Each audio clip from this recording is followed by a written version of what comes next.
रामपुर नामक एक गांव में रामू नाम का एक गरीब किसान रहता था।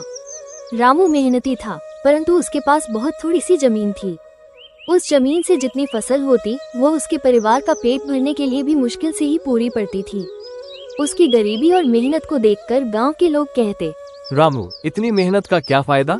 तुम्हारा भाग्य ही खराब है जो तुम इतना परिश्रम करने के बावजूद भी गरीब हो। ये सुनकर रामू थोड़ा उदास हो जाता, पर फिर भी वो मेहनत करना नहीं छोड़ता। एक दिन गांव में एक साधु आए। गांव के लोग उनकी बातें बड़े ध्यान से सुनते थे और उन्हें बहुत मानते थे।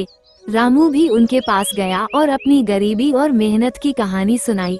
साधु ने उसे ध्यान से सुना और फिर कहा, तुम्हारी मेहनत जरूर रंग लाएगी बेटा, बस धैर्य रखो और अपनी मेहनत को बढ़ाते रहो।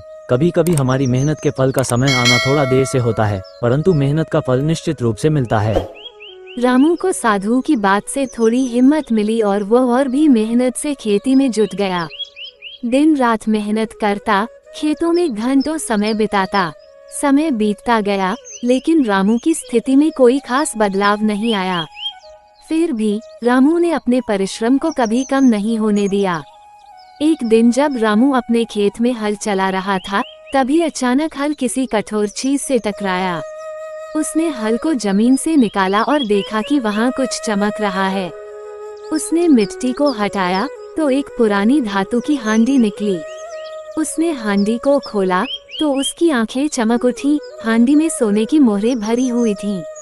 रामू को अपने भाग्य पर यकीन नहीं हो रहा था। उसने साधु बाबा की बात को याद किया कि मेहनत का फल अवश्य मिलता है। रामू ने उन सोने की मोहरों से थोड़ी जमीन और खरीदी और बेहतर बीज और साधन जुटाए। अब उसकी फसल बहुत अच्छी होने लगी और कुछ ही सालों में वह एक समृद्ध किसान बन गया। उसकी मेहनत और भाग्य ने मिलकर उसका जीवन बदल दिया।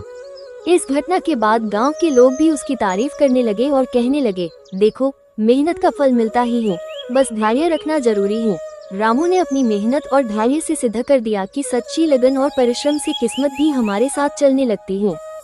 अगर आप सारे लोग इसी तरह का वीडियो देखना चाहते हैं तो मेरा चैनल को सब्सक्राइब और शेयर करना ना भूलें।